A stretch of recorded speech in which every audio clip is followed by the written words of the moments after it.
त्याची जी घटना घडलेली आहे याबाबत आपल्याशी ते बातचीत करणार आहेत।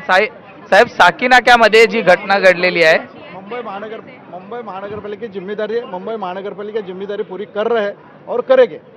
साकी नाक्याची जी घटना घडलेली आहे त्याबाबत काय माहिती द्याल? एक व्यक्ती आहे जो मॅनहोल मध्ये पडलेला आहे, त्या संदर्भात।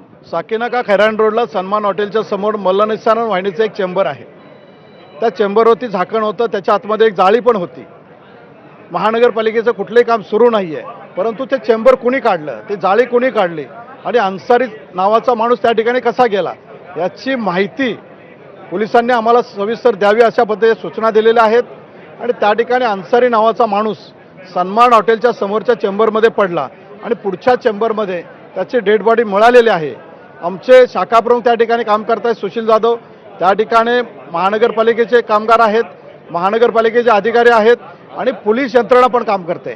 पोलिसांना मी सूचना दिलेल्या आहेत की अन्सारीचा घात आहे का अपघात आहे हे सविस्तर महानगरपालिकेच्या माध्यमातून, पोलिसांच्या माध्यमातून समोर यावं अशी त्या ठिकाणी सूचना देऊन आलेला आहे। पावसाळा आला की अशाच प्रकारचे जे मेन होल्स हे उघडे ठेवले जातात, काही मेन होल्स हे चोरीला जातात।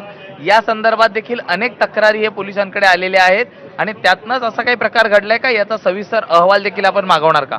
नाही, कशा पद्धतीने त्याचं झाकण उघडलं गेलेलं आहे, झाकण चोरी झालेलं आहे का, अशा पद्धतीच्या सर्व सूचना त्या ठिकाणी पोलिसांना दिलेल्या आहेत, महानगरपालिकेला दिलेल्या आहेत। सन्मान हॉटेलच्या समोर असणारा CCTV कॅमेरा याचा आधार घेऊन त्या आधारे संपूर्ण माहिती हे देण्यासाठी सांगितलेले आहे आणि ती मिळालेली माहिती ही सभागृहामध्ये ठेवणार आहे। या संदर्भात दोषींवरती नेमकी काय कारवाई करण्यासंदर्भात मागणी केली राहणार आहे?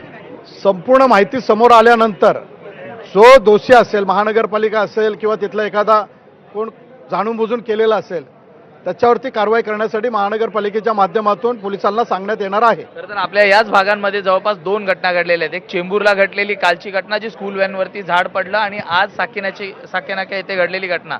दरवेळी पावसाळ्यात अशा काही घटनांमुळे सर्वसामान्य नागरिकांना त्याचा जो नाहक त्रास होतो, या संदर्भात मुंबई महानगरपालिका गंभीर नाहीये का? मग मुंबई महानगर कालची जी चेंबूरला घटना घडली, जे शाळकरी एक विद्यार्थी गेला, याच्यामध्ये महानगरपालिकेची जिम्मेदारी आहे। महानगरपालिकेने झाड छाटणीचं काम हे एप्रिल-मे मध्ये सुरू करावं, ते यावर्षी सुरू झालेलं नव्हतं। त्यामुळे अशा पद्धतीने घटना घडतात। महानगरपालिकेने याच्यामध्ये बोध घेऊन स्वतःची जिम्मेदारी समजून त्या ठिकाणी एप्रिल आणि मे मध्ये ज्या ज्या ठिकाणी मागणी केली जाते, ज्या ज्या ठिकाणी तुम्हाला रस्त्यावरती मोठे झाडं दिसतात, आणि आज सगळ्या संदर्भात आपण बातचीत करूया। तर मुंबई महानगरपालिकेच्या विरोधी पक्षनेत्या किशोरी पेडणेकर सध्या आपल्यासोबत आहेत।